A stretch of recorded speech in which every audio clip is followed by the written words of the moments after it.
कृपया ध्यान दें, इस कहानी के सभी पात्र व घटनाएं काल्पनिक है। इसका किसी जात, धर्म, संप्रदाय से कोई संबंध नहीं है। अगर किसी की जिंदगी से इस कहानी का मेल पाया जाता है तो ये एक सहयोग माना जाएगा। हमारा मकसद किसी भी व्यक्ति की भावनाओं को ठेस पहुंचाना बिल्कुल भी नहीं है। ये कहानी सिर्फ और सिर्फ शिक्षा और मनोरंजन के लिए है। धन्यवाद। नमस्कार दोस्तों, यह कहानी है एक लड़की की जिसका नाम निम्मी है, जो कि 11 साल की है। तो चलिए शुरू करते हैं आज की कहानी। मत करो न अंकल प्लीज। मम्मी, मुझे न वो पड़ोस वाले अंकल अच्छे नहीं लगते। अब क्या हुआ? पसंद कौन आता है तुम्हें?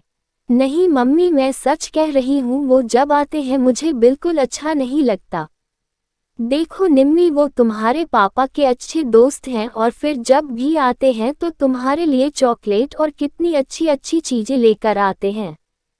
तुम्हें गोद में बैठाकर कितना प्यार करते हैं।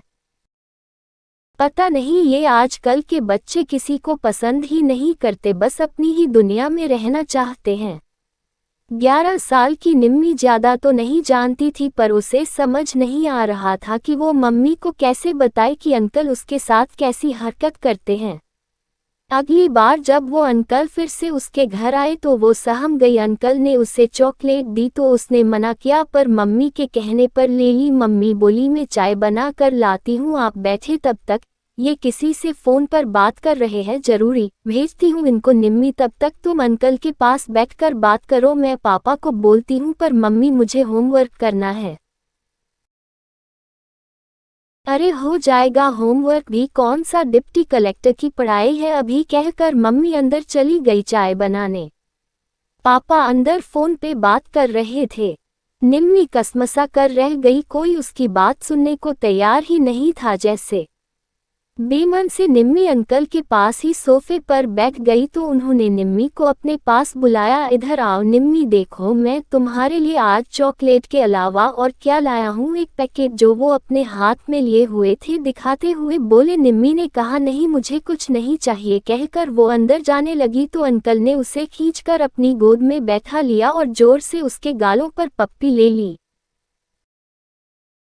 निम्मी बहुत असहज महसूस कर रही थी। वो चिल्ला भी नहीं सकती थी क्योंकि अंकल ने उसे धमकी दे रखी थी कि अगर उसने किसी को बताया तो उसके मम्मी पापा की ही बदनामी होगी। उसका मासूम मन उनकी बातों को भला कहाँ समझ सकता था। वो डर गई थी। तभी एकाएक न जाने क्यों उसके मासूम मन में एक सवाल आया।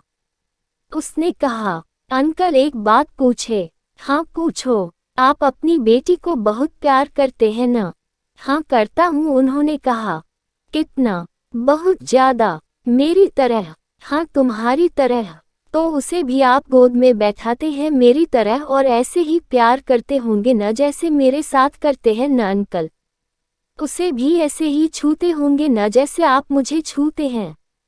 ये बात रसोई से आते हुए उसकी मम्मी ने सुन ली थी। उन्हें तो जैसे विश्वास ही नहीं हुआ कि कोई इतनी छोटी बच्ची के साथ भी। अब उन्हें समझ आया कि निम्मी क्यों बार बार मना करती रही और वो माँ होकर भी न समझ सकी। तुरंत निम्मी की मम्मी अंदर आई और उसे उनकी गोद से अलग कर जोर से एक थप्पड़ रसीद किया और हिदायत दी कि आइंदा इस घर की तरफ रुख मत करना। मैंने अपनी बच्ची की बातों को नजरअंदाज कर एक बाहरी इंसान पर भरोसा किया।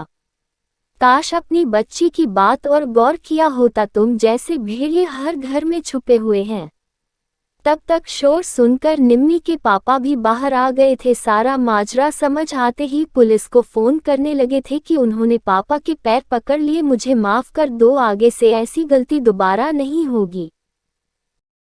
सिर्फ यहाँ ही नहीं, अगर कहीं भी मुझे सुनाई दिया तो समझ लेना खैर नहीं होगी। अगली बार दोस्ती की आड़ में तुमने मुझे भी धोखे में रखा। अब तक निकल जाओ यहाँ से, फिर कभी अपनी शक्ल मत दिखाना मुझे।